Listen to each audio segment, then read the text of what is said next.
Hey folks, Matt Easton here, Scholar Gladiatoris. So you folks have seen both of these Viking era swords previously, okay? As mentioned, this is the squire line version of the Albion Clontarf, and this is made for me by Paul Binns. The grip is not finished, incidentally. That's my made grip sitting on it at the moment, so just ignore the grip a bit for this, the actual wooden part now. But as you will see, they have quite different shaped hilts, and that's what we're going to be talking about in this video. The blades, incidentally, are very, very similar. This is commonly known as a Hewitt Oakshott Type 10 blade, okay, which is just a broad cutting blade with relatively what's known as spatulate tips. That means not particularly pointy, but pointy enough to stab people through their clothes, okay? Probably not pointy enough to break the rings of mail or anything like that, or stab through a gambeson, but they don't need to, because gambesons didn't exist then, and not that many people are wearing mail then, okay?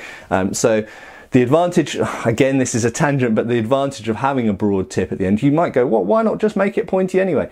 The advantage of having a broad tip at the end is it means you can cut very effectively right the way up to about there. If I made this blade narrower and pointier, it would mean that I could only cut effectively up to about there, okay, or wherever the beginning of the taper starts, because it changes the edge geometry, it changes the mass distribution, all sorts of things. So blades that have big broad tips cut better at the tip, like a katana, incidentally.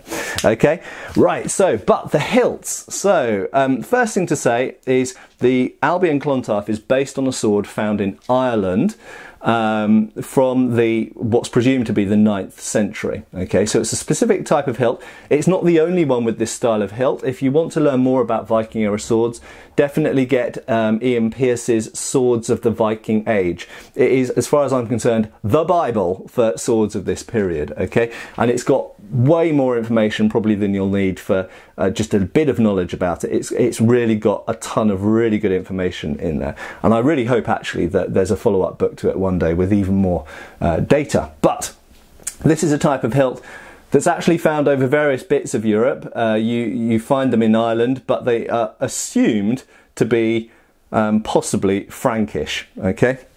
Why do they think it's Frankish? Well, it's something to do actually with the decoration on it. So this is, it has to be said, Albion's relatively crude rendition.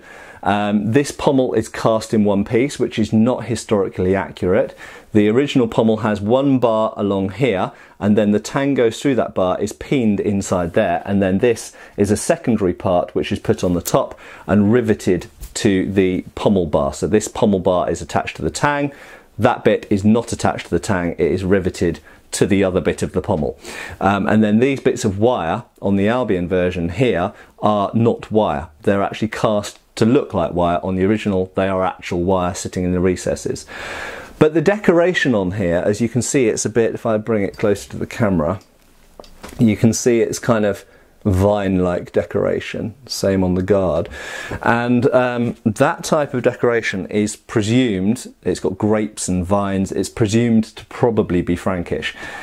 It could at a push be from Italy or you know, some other bit of Europe, but it doesn't seem at all Scandinavian. It doesn't really seem English either. It doesn't really correspond to art either in manuscripts or sculptures or buildings or anything else that we see in the extreme north of Europe. It seems to be more from what was essentially the Frankish Empire. Okay, that also tallies with the fact that we know that a lot of blades in this era came from what is now France and Germany and the countries which are wedged in between France and Germany. It's very, very likely that any of these swords that are found in Ireland or Scandinavia or whatever got there either by trade or by war, okay? And obviously the Vikings played a large part in this. Vikings were taking weapons from all over Europe. Not to say that they didn't have their own weapons. There are some so-called indigenous styles, or styles that we think are probably indigenous to bits of Sweden or bits of Norway or bits of Denmark. Denmark, Sweden and Norway, as they are now, were probably slightly different stylistically to each other. It's likely that Danish sword hilts, for example, were probably more similar to German sword hilts for geographic reasons. Sweden and Norway obviously geographically being a little bit more isolated. and pointing in different directions. Norway having a lot of interests in Scotland, Northern England and Wales for geographically obvious reasons. Sweden looking eastward towards Russia for obvious reasons, and Denmark obviously attached to Germany. So for those reasons, you know, geographical placement, but also where they were involved, where they were going to war, where they were trading with, influenced the geographically, you know, the regional kind of designs and tendencies, shall we say, of weapons. But they all traded with each other, they all fought with each other. So for that reason, we do find swords which are absolutely known, well, I won't say absolutely, but 99% sure known to be Frankish swords in Scandinavia. Obviously, because Scandinavian people, Vikings, were both trading with Francia and fighting with Francia. So they were capturing stuff in war, they were buying stuff, and you know, the rest is obvious. So this is presumed to be a Frankish style of sword from the 9th century. Okay, that is the 800s, from I think the middle to late 800s. Whereas this is a type of sword which I argue, not everyone agrees, but most people I think agree, that this is a style of hilt, very different shape, that is commonly regarded, not just by me, as an Anglo-Saxon style hilt. Okay, and you'll notice there's quite a few differences to it. First of all, I have to say, you know, this is an Albion mass-produced one. This is Paul Bin's handmade one. It's relatively simple, this one. It's got no fancy stuff on it. Paul just churned me out one because I wanted one. And so he very kindly did one for me fairly quickly. I was doing a filming project and it was useful for that. But it is made in the traditional way. So if I just put the Frankish one down for a second. So technically neither of these, I'll just point out, technically neither of these probably are Viking style swords. Although they'd be commonly called Viking swords on today's internet, one of them actually is an Anglo-Saxon style sword and one of them is a Frankish style sword. That's not because I'm anti-Viking. I realise that I'm getting a reputation for being a Viking hater. Maybe that's not such a bad thing, but no, anyway, it's not for that reason. It's simply because they were the two styles of hilt that I particularly wanted, okay? If there was a Swedish style of hilt that I wanted, I'd get a Swedish style of hilt. I don't mind. I'm sure that people in what was the Frankish Empire and England were also using captured Viking swords as well. I'm sure it went both ways. Anyway, so this is made traditionally, unlike the Albion, in that essentially the main difference is the pommel, okay, but there is another difference. Albion cast their hilt components out of what's essentially a kind of modern sort of alloy steel, okay. Now we could say all of these steels are modern, okay, but they're all made out of modern steel. They're not made out of early medieval steel. That's true to start off with, but this is made out of mild steel, which is more similar to iron, whereas the Albion hilt parts, I've tried to blue them with a chemical that blues steel and it didn't blue them, so I don't know what's in it, but I think there might be a bit of nickel or chrome or something, so I think it's something closer to stainless steel actually on the Albion hilt parts. It's not stainless steel, but it's got some other elements in there that are preventing the bluing. It wasn't that sword, incidentally, it was a different sword. But anyway, this is made of simple mild steel, and that's the first thing. But the second and most important thing is the pommel is constructed in a different way. So we've got a pommel bar here, okay, if I bring it closer to the camera actually. There we go. We've got a pommel bar here, and the tang, in fact, I'll tell you what, this grip is not attached yet, so I'm going to show you the... There we go.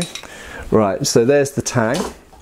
The tang goes through this bar here and then is peened where you can't see underneath this cap. Okay, this is a solid cap, but it will have a little bit of a recess in there for the end of the tang peen. So this goes through and is peened inside there where you can't see it. There is no visible peen at the end here because it doesn't come through here. And then this sort of mushroom type shape is sat into there and riveted, and you can see underneath there, can you see one 2 rivets, and those rivets rivet through there and hold that bit on. That's the traditional construction method for swords of this type and many other types in the Viking era. Okay.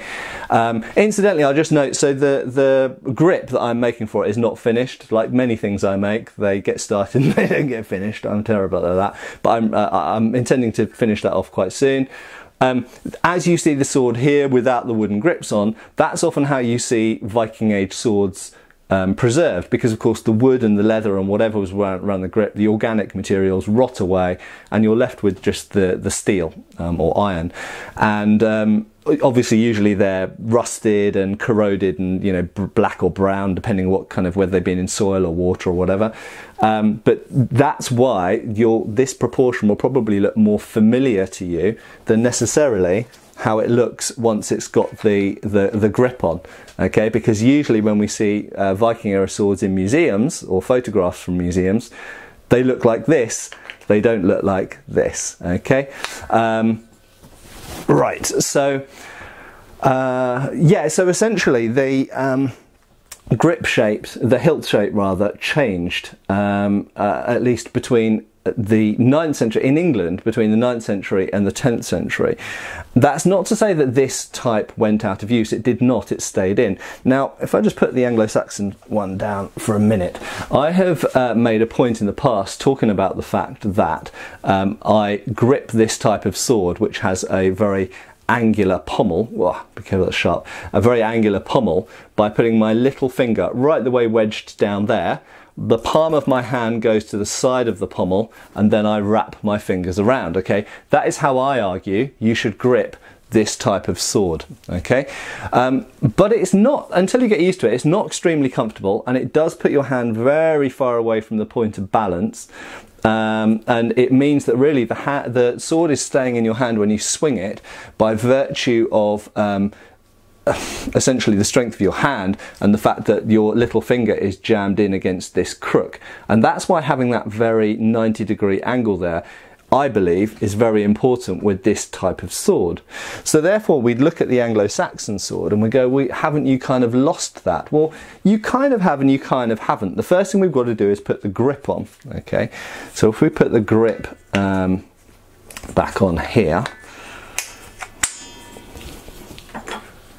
there we go. So the two sides of wood are, just quickly show that actually, they're kind of carved groove in here. This is made of oak, English oak, I believe. Might be, I don't know where the oak's from. I didn't chop the tree out.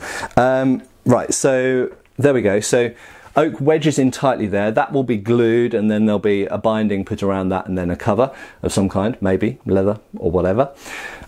This isn't fully shaped or finished or anything like that. But once we've got that, we do still have something close to a 90-degree angle at the bottom here, and we still get much the same effect, okay, when we jam the hand at the bottom and hold it in the same way as we did with the Frankish sword. Okay, we still get very much the same security of grip, but it makes it a little bit more comfortable at the heel end of the hand, because the pommel is now curving away. So if I put there, you can now see the hand is more, because there's always friction here, it's now smoother and rolling away from the end of that pommel, and it has the effect that it makes it more comfortable to let the sword go further out from the hand like that. In terms of the guard, it really doesn't make any difference, I don't believe. I think that that's just for symmetry. I think that's just for looks. I just think they thought, okay, if we're going to have a curved pommel, it looks nice if you have a curved hilt. So by and large, there's no bombshells to drop here. I think that it doesn't really change how you grip or use the sword very much, or really at all.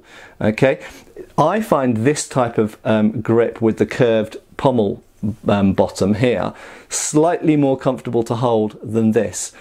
Is it slightly less secure? Maybe. There might be a bit of a trade-off there, which may be why this didn't completely take over everywhere.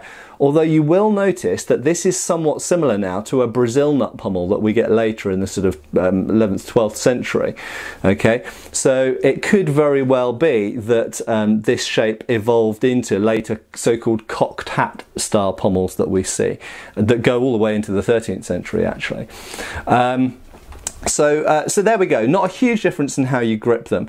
Final thing I'll just simply say, some people have argued that these are these are actually a Norwegian style of hilt rather than a Anglo-Saxon style of hilt, based on the fact that most of these have been, or yeah, in fact most known examples have been found in Norway.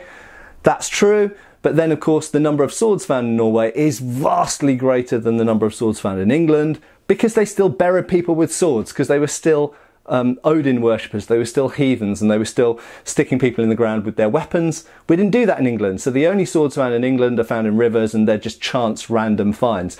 And the fact is, a lot of these have been found in England. There's a famous example in York, in the museum there, and there's various other examples. So I strongly believe that this is an English style of hilt, and that the reason we find them in Norway is because Norwegian Vikings were taking them back, or either trading or taking them back, pillaging or buying, we don't know.